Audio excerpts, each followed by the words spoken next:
how many wives should you have? The Muslims say 7.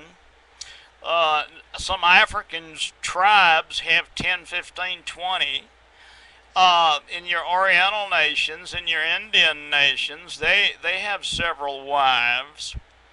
Only in the Western Christian white nations are there limits on how many wives you can have, and they want to make you have one. Except for your Mormons, and they would like to have several wives themselves, but they're limited to having one, even though their religion says they should be like Abraham and have several wives, and be like all the old people in the Old Testament that had several wives.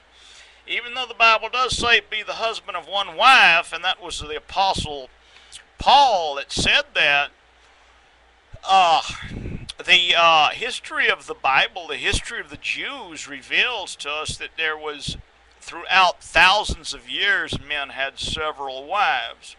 And not only wives, but they had several whores at the same time. And so having multiple wives, the only thing the Bible says is don't have too many wives. It didn't say just have one, but don't have too many, like that was Solomon's problem. He had way too many wives.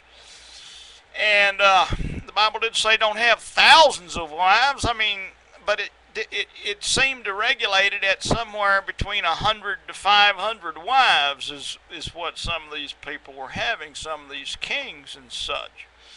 And my question is, if the Bible says to have 100 wives, but then it says be the husband of one wife, which one of these two do we accept? And there's only one fair way to assess this contradiction of the Bible, and that is to accept both ways.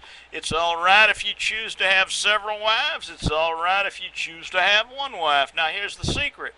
Here in America, we have these Judeo-Christian hardliners who have interpreted the Bible to say that you have one wife, period. That's the law.